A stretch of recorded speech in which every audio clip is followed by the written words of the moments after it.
Hello friends, నేను ఈసారి అలసంద వడలు ఈ విధంగా ట్రై చేశాను. దీనికోసం ముందుగా 2 కప్పుల దాకా అలసందుల్ని పొట్టు లేకోకుండా తీసుకొని బాగా వాష్ చేసి 2 గంటల పాటు నానబెట్టుకోవాలి. నేనైతే త్వరగా నానాలని చెప్పేసి ఇందులో గోరువెచ్చని వాటర్ వేసుకొని నానబెట్టుకున్నాను. మీరు కావాలంటే నార్మల్ వాటర్లోనే ఇంకొంచెం ఎక్కువసేపు నానబెట్టుకోవచ్చు. ఈ విధంగా బాగా నానిన తర్వాత ఒక బౌల్లో 2 స్పూన్స్ దాకా ఈ పప్పుల్ని తీసి పక్కకు పెట్టుకోవాలి.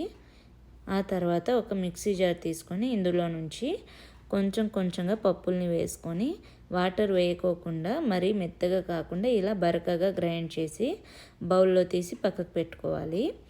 ఆ తర్వాత మిగిలిన పప్పుల్ని కూడా మిక్సీ జార్లో వేసేసుకొని ఇందులో కారానికి తగ్గట్టుగా పచ్చిమిర్చి, ఒక గుప్పెడు కొత్తిమీరని కూడా కట్ చేసి వేసుకోవాలి.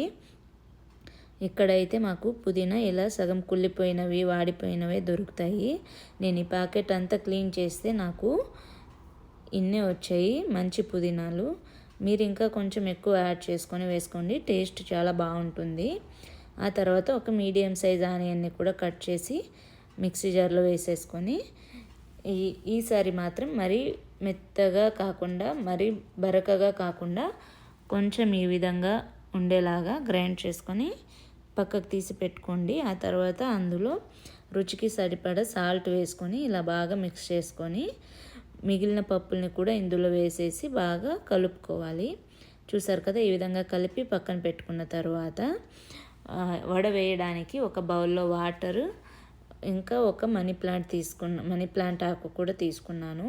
ఆ తర్వాత ఆయిల్ బాగా వేడయ్యాక ఈ విధంగా మనకు కావలసిన సైజులో వడ చేసుకొని ఇలా ఒక్కొక్కటిగా ఆయిల్లో వేసుకోవడమే. ఇలా అన్నీ వేసుకున్న తర్వాత ఫ్లేమ్ని మీడియం టు లో ఫ్లేమ్లో పెట్టేసి ఒక 2-3 మినిట్స్ పాటు వదిలేయాలి. ఇలా కొంచెం కలర్ వచ్చాక ఒక్కొక్కటిగా ఈ విధంగా తిప్పుకుంటూ ఫ్రై చేసుకోవాలి. చూసారు కదా, ఈ విధంగా మంచి కలర్ వచ్చాక ఇంకా వడల్ని బయటికి తీసుకోవడమే. చూసారు కదా, వడ ఎంత ఈజీగా అయిపోయిందో, చాలా టేస్టీగా ఉంటాయి.